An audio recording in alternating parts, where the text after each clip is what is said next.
This is News 3 Now at 5. Thanks for staying with us. House Democrats have formally introduced an article of impeachment against President Donald Trump, and his leadership says it will move forward on it this week if the 25th Amendment is not invoked soon. Republicans blocked the Democrats' resolution calling on Vice President Mike Pence to invoke the 25th Amendment to remove President Trump from office.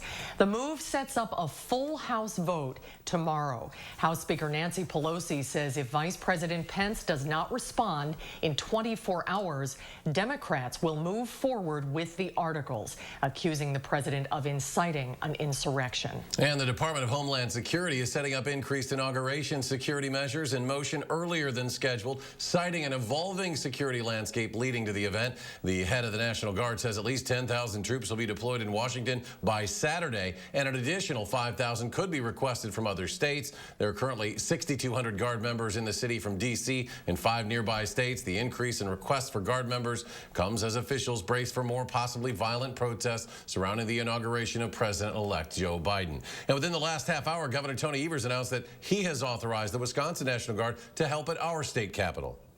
This comes as the FBI is warning state capitals of planned armed protests this weekend leading up to Inauguration Day. That's according to an Associated Press report. Our Gabriella Becerra has been following this here in Madison. Gabby, how are local agencies preparing for possible protests? Well, Susan, if you took a loop around the Capitol building right now, you see all of the first floor windows, just like these ones, are boarded up. Now, the Department of Administration tells us it is simply a precaution that they're taking after seeing some of the damage that was done to other state capitals around the country. As far as those protests that the FBI is warning us about, a DOA spokesperson says they do not comment on safety enforcement measures or potential threats for the safety of the Capitol, police, and members of the public. A Madison Police Department spokesperson says they are committed to helping people express their First Amendment rights, but while also maintaining public safety. And now, as with other protests, MPD will have additional staffing available if needed, depending on the activity of the protest. But as you mentioned, those Wisconsin National Guard members will be deployed here to assist the Capitol Police if they need it. Now, no details are available as to how many or what the timeline of those members arriving in Madison will look like. That's because of safety reasons. All right, Gabby is live at the Capitol. Gabby, thank you. Federal authorities are working to determine the level of planning and coordination among Trump supporters in last week's attack on the U.S. Capitol. That includes potential involvement from police and the military. That's according to law enforcement officials. Among the questions federal prosecutors and investigators are asking, was there a plan to capture and hold hostage members of Congress? Acting U.S. Attorney Michael Sherwin told National Public Radio that hundreds of people could be facing charges. Those charges would range from destruction of property to murder for participating in the insurrection. The Washington Monument will close to visitors for more than 2 weeks.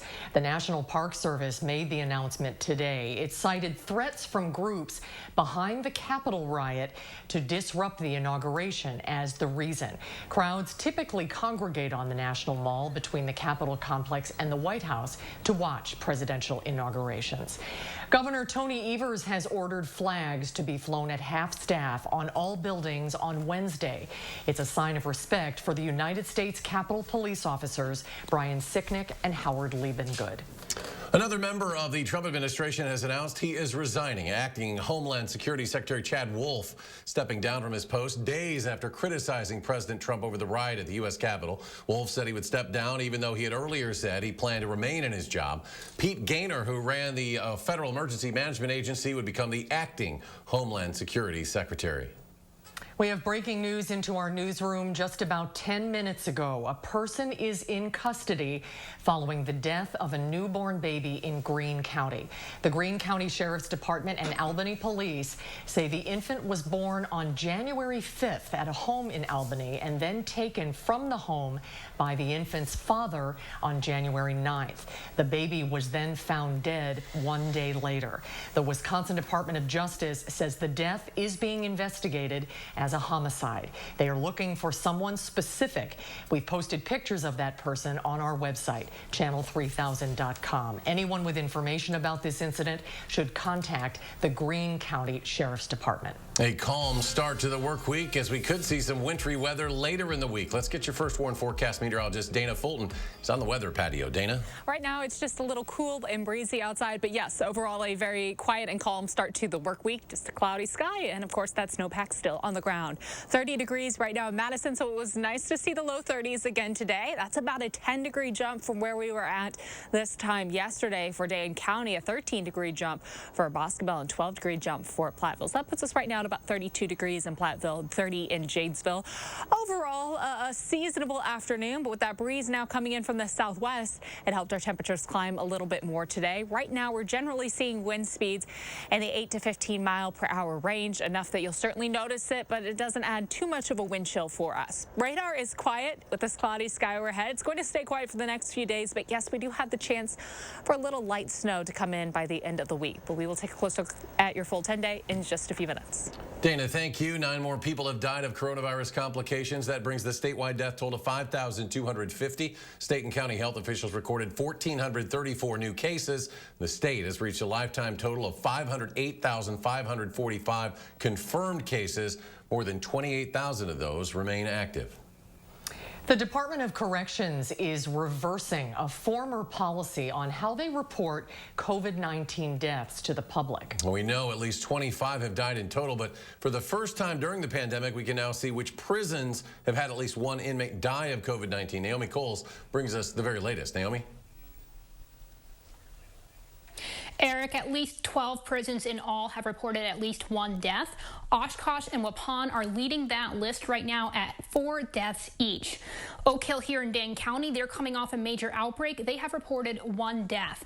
Now, this policy change comes as the number of active COVID-19 cases statewide is continuing to drop rapidly this month. Today, there were fewer than 150 active cases across all institutions. That's in contrast to mid-October and November, when case counts numbered over 1,000 and briefly topped 2,000. In a statement, DOC Secretary Kevin Carr says the DOC regularly reviews its response to COVID-19, including its public reporting through the Persons in Our Care testing dashboard.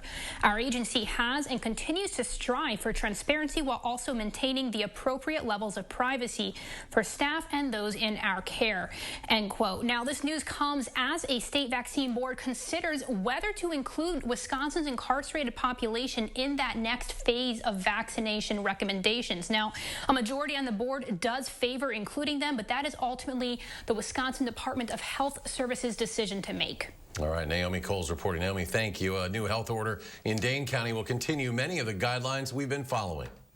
But there is a slight difference when it comes to outdoor gatherings. Our Brady Mallory has a look at how it will affect you. Brady? Well, the current health order number 11 is set to expire this week. Number 12 will take effect on Wednesday, and here's what you need to know. The new order will continue to allow indoor gatherings of up to 10 people. But what does change is the number of people allowed at outdoor gatherings. It doubles the current limit to 50 people. County Executive Joe Parisi says Dane County has lower rates of COVID infection and death than other parts of the state and hopes people will continue to follow the rules and keep it that way. So all of us need to continue to double down over the next couple of months, because the lower we can keep that rate, the quicker that the vaccine rollout will be able to have the impact that we need it to have. Dane County restaurants can continue indoor seating at a 25% capacity under the new order. Restrictions will remain in place for bars and taverns. Stores are also required to keep capacity limits at 50%, and masks are still required in public places. Brady, thank you. And vaccines are continuing to be administered across the country. In Wisconsin, over 151,000 doses have been administered. A majority of those through the Pfizer vaccine. Over 420,000 doses have been allocated to the Badger State. DHS is providing daily updates now on how many people have received the vaccine on the website dhs.wisconsin.gov. Those numbers show about 30% of the Phase 1A population has been vaccinated. That is healthcare workers and residents and staff of skilled nursing and assisted living facilities. As the state prepares to start moving to Phase 1B, DHS is calling on the federal government to increase the amount of doses sent to the state, saying that what we've been sent just isn't enough to quickly finish all of Group 1A. Because we have a high proportion of long-term care residents and healthcare workers in Wisconsin compared to our population. We have a lot more people to vaccinate in phase 1 compared to vaccine received. So we need more vaccine to be allocated to our state. Pfizer says it has a goal of distributing 2 billion doses of the vaccine by the end of the year. Originally, Pfizer had a goal of distributing 1.3 billion doses. The increase has to do with a label update. The labels initially said that each vial had 5 doses, but it was discovered there was actually enough for 6 doses. The goal is also based on improvements to the process and expansion about some of the production facilities. More than 32 million doses have shipped around the world as of Sunday. The state Senate is planning to pass its own COVID relief bill tomorrow after making changes to the Assembly's version of the legislation this afternoon. Our Amy Reed is live at the Capitol to explain what the difference is between the two. Amy?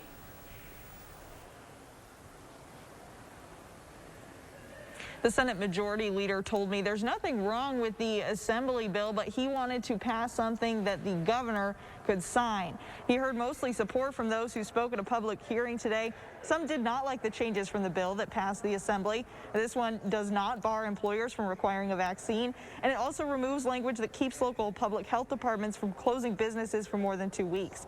It keeps protections for businesses and schools to prevent frivolous lawsuits against those following COVID safety guidelines, which is part of what held Democrats up in voting to move forward. The liability issue is important, and I think we can get to something, to a place where we will agree. There's few areas in that one that, just with a little more time, I think we can get to an agreement. I think we're in a good place with liability protections language we have in the bill, so I don't know if we can really move away from that since it is so important. Majority Leader LeMahieu said he hasn't spoken to the governor about this bill specifically, but they have been in touch about some of the language. He said this amendment brings the legislation just a few provisions away from the compromise bill the governor proposed, so he's hopeful Evers will be on board. And the governor's office did not get back to us to let us know if he supports the bill, but it is scheduled to go before the full Senate tomorrow. Amy Reed live at the state capitol. Amy, thank you. More to come on News 3 Now at 5. Up next, as construction continues on the Beltline, what changes we could see and when. And coming up tonight at 6, an update on the vaccine distribution process and if rural hospitals in our area are getting the supplies they need. Again, that story next hour. News 3 Now at 6. And red numbers to start the week on Wall Street. The Dow off more than 89. The NASDAQ tumbles 165.5 points. S&P 500 falls 25. We'll be right back.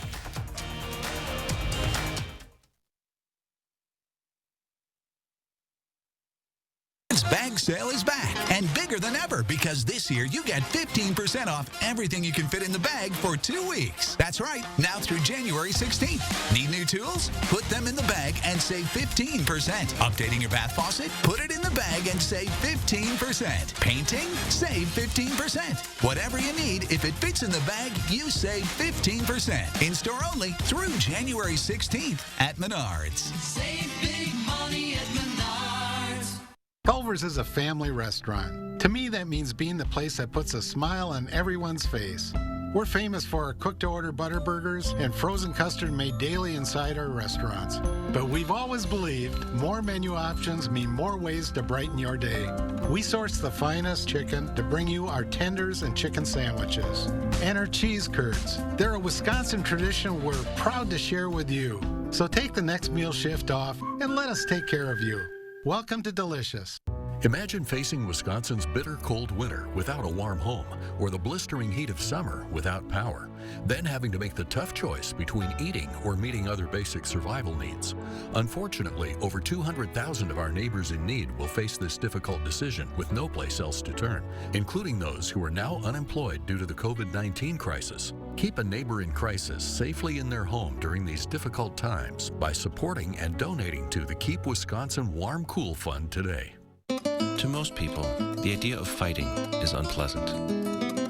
But sometimes to make things right, it's necessary to fight. Some things are worth fighting for. If you or your family has been injured, you'll want a good law firm on your side to make things right again. Since 1930, Habish, & Rotier has recovered more million-dollar results for our clients than any other law firm in Wisconsin. Habish, Habish, and Rotier. We fight for what's right. Dear Winter, I'm coming. My squad of 15 vehicles with all-wheel drive and four-wheel drive is ready to take you on. Safety's the name of my game, so you better bundle up. Toyota. Right now, get $1,500 customer cash on a new 2021 Highlander Hybrid. Visit Toyota.com to learn more. Find yours at Toyota.com. Toyota, let's go places. Tonight at 6, a look at new security measures in place at the state capitol building, and we're checking in with rural hospitals in our area to see if they've received enough COVID vaccines. That's tonight on News 3 Now at 6. As vaccine distribution continues in Wisconsin, News 3 Now breaks down the timeline. Who will be vaccinated during each phase? And when could you and your family expect to reach the front of the line? Tonight on News 3 Now at 10. You're watching News 3 Now at 5. Welcome back. One of the most crowded stretches of road in Madison is getting extra lanes this year. Well, sort of. Our Jamie Perez joins us live near the Beltline to explain. Jamie?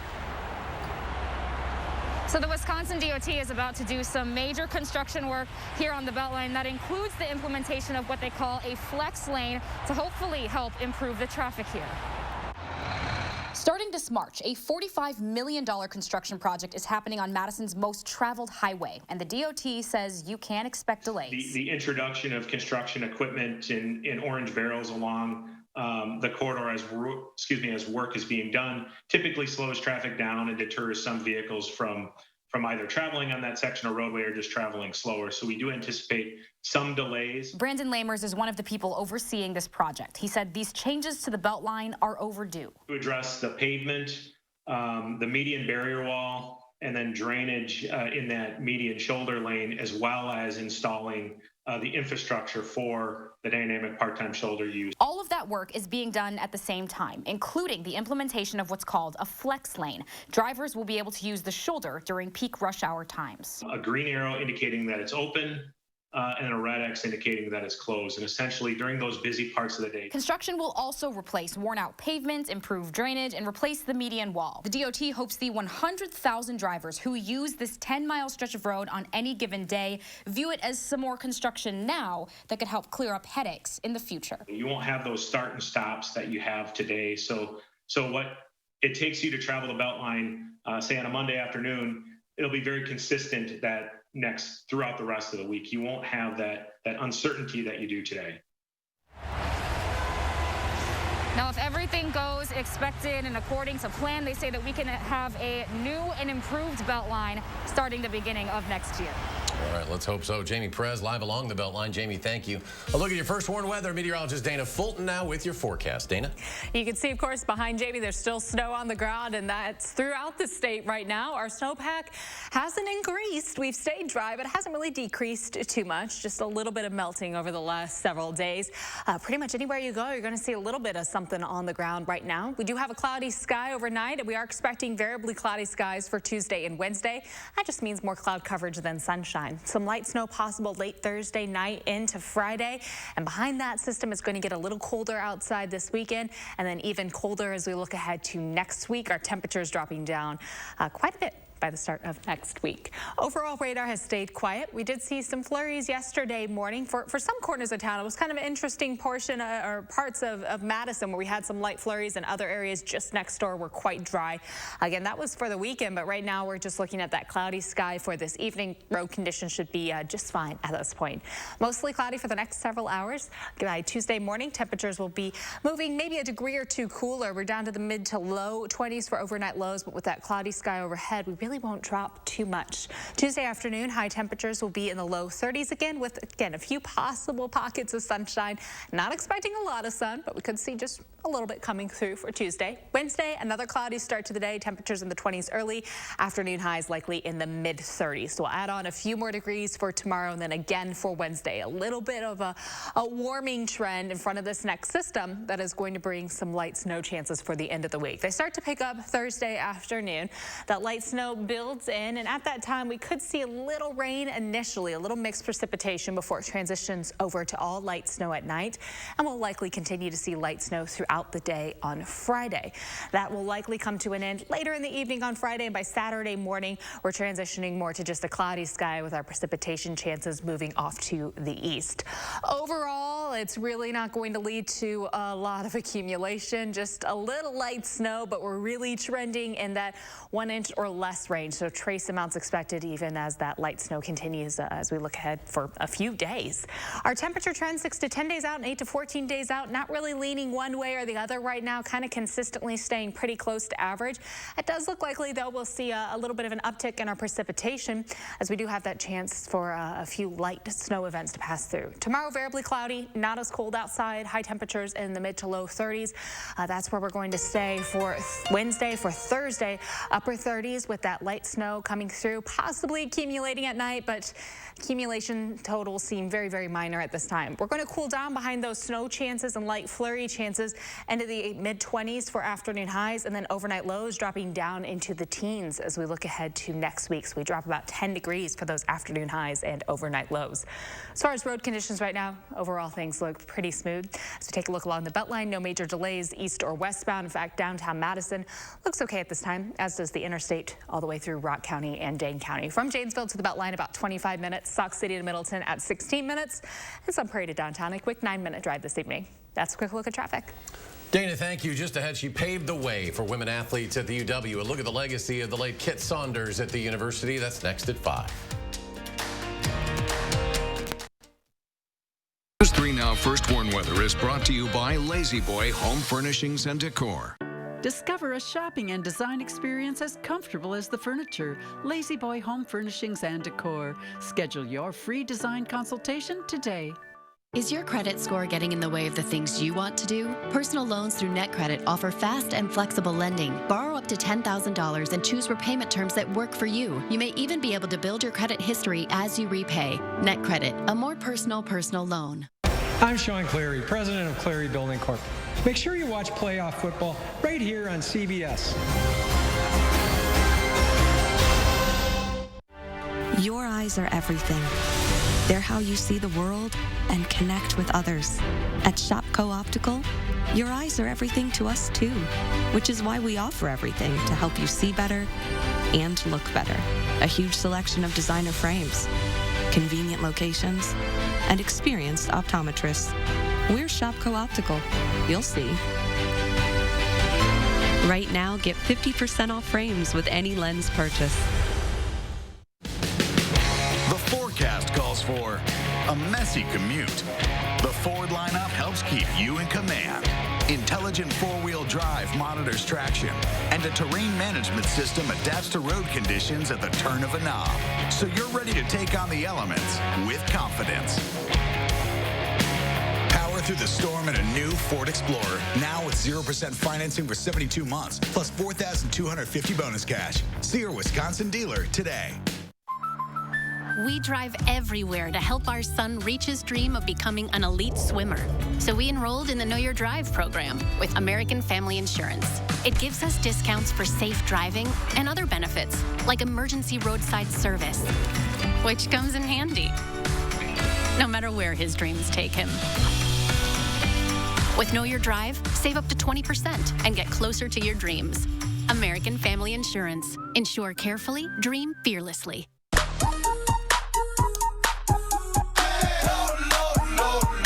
Love lower than low prices?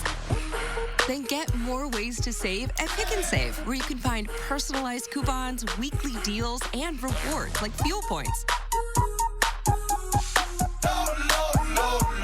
All for prices that are lower than low. On food that's fresher than fresh. Pick and Save. Fresh for everyone. You're up early. Well, U.S. Cellular is giving away the latest phones for free with no hidden requirements, so I did not want to miss it. Actually, you can get the latest phones free all season long. What? All season long, huh? Yep, and no hidden requirements. You in the market for any camping gear? only been used once. At US Cellular, get the latest phones free with the plan of your choice and no required phone trade-ins all season long. US Cellular, upgrade to fair. Traffic delays? Be the first to know with News 3 Now Firstborn Traffic. You're watching News 3 Now at 5. Kit Saunders Nordine, the first director of women's athletics at the University of Wisconsin-Madison, died on January 1st after battling Alzheimer's for several years. Saunders Nordine pioneered women's athletics at the UW in the 60s and 70s and fought for equal opportunities for women athletes in the years following the passage of Title IX. According to her obituary, she won numerous awards for her efforts and inspired student athletes, both male and female. She retired in 1990 as Associate Athletic Director. Kit Saunders Nordine was 80 years old. In more local news, the city of Madison is helping support small businesses owned by people of color. Today, the city pledged $250,000 to the Center for Black Excellence and Culture. The center will be a shared space to celebrate Dane County's black community. The money from the city will support pre-development work by shaping project strategy, community outreach and engagement, architectural design, site development, and capital fundraising. It really demonstrates that the city of Madison is a true partner with us in making room and space for Black Madisonians to feel rooted and connected here. And we know that when that happens, it has a great rippling effect of benefit to the broader community. And the Center for Black Excellence and Culture plans to break ground next year. The biggest stage in college football is set tonight as two of the most successful programs square off in the NCAA championship. The undefeated Alabama Crimson Tide and the undefeated Ohio State Buckeyes kick off just after 7 o'clock tonight from Miami. The Crimson Tide is led by Heisman Trophy winner wide receiver Devontae Smith, and the Buckeyes are led by dual threat quarterback Justin Fields. Alabama comes into the game as a 9-point favorite. Stay with us. We'll have a final check of your first warn forecast in just a moment. The day after chemo might mean a trip back to the doctor's office, just for a shot. But why go back there when you can stay home? With Neulasta Onpro, strong chemo can put you at risk of serious infection. In a key study, Neulasta reduced the risk of infection from 17% to 1%, a 94% decrease. Neulasta Onpro is designed to deliver Neulasta the day after chemo and is used by most patients today. Neulasta is for certain cancer patients receiving strong chemotherapy. Do not take Neulasta if you're allergic to it, or Neupogen, filgrastim. An incomplete dose could increase infection risk. Ruptured spleen, sometimes fatal, as well as serious lung problems, allergic reactions, kidney injuries, and capillary leak syndrome have occurred. Report abdominal or shoulder tip pain, trouble breathing, or allergic reactions to your doctor right away. In patients with sickle cell disorders, serious, sometimes fatal crises can occur. The most common side effect is bone and muscle ache. If you'd rather be home, ask your doctor about Neulasta Onpro. Pay no more than $5 per dose with copay card. Millions of customers are leaving their providers and switching to Spectrum. And if you have satellite, it's not hard to see why. Because unlike satellite, Spectrum gives you all the services you need, like internet and TV from one provider. They do? Yeah, they do. And Spectrum has the fastest download speeds with the most reliable performance. Get Spectrum Internet with speeds at 200 megabits for $44.99 a month. Call 833-909-4499. Spectrum wins on TV, too. Unlike satellite, Spectrum doesn't have an ugly dish to install. And you get exclusive premium original content with Spectrum Originals. Wow, really? Really. Plus, Spectrum has more free HD and free on demand. Get Spectrum TV from $44.99 a month. Call 833-909-4499. And unlike satellite providers, Spectrum doesn't have contracts or early termination fees. We'll even buy out your current contract up to $500. Switch to America's fastest growing internet, TV, and voice provider. Get Spectrum Internet and TV from $44.99 a month each. Ask about our easy self-install options. Call 833-909-4499. So, how's saving for the renovation going? All done. I will never understand how you do it. Easy. She saves with BMO Harris. We give you a cash reward for every month you save. So BMO will give me cash for saving money? You bet. Can the subject hold position 2, please? How's this? That's art. I make saving look good. When a bank helps you make real financial progress, that's the BMO effect. Get a $5 reward every month you save $200 or more in a new BMO Statement Savings account. My wife had a tough week at work and she needed a break. I stopped by Quick Trip and they say, I want to surprise my wife with a special dinner. And the Quick Trip lady was like, our take-home meals are freshly made and absolutely delicious. I recommend the fettuccine Alfredo with chicken. And I'm like, sign me up. Upon arriving home, my wife says, wow, what's the occasion? And I'm like, just you. And she's like, looks like someone's getting dessert. Bless you, Quick Trip. Quick Trip, we got you covered. Coming up on the CBS Evening News, with alarming new images of the assault, Democrats announced they will impeach President Donald Trump on Wednesday. Plus, the FBI manhunt seeking information to find this man, and the warning that extremists plan to storm all 50 states and the nation's capital, the country's security on edge. And all it takes is one good man. How one quick-thinking officer potentially saved lives during the assault on the Capitol. Those stories and more tonight here on the CBS Evening News. And before we leave you tonight at 5, a final check with Dana. Variably cloudy skies tomorrow with temperatures in the low 30s again for afternoon highs, mid to low 30s on Wednesday. And our next chance for light snow starts to build then, and the late afternoon Thursday continues into the weekend. We'll be cooler behind that system with highs back in the 20s. All right, we're back in 30 minutes for News 3 Now at 6. Stay tuned now for the CBS Evening News.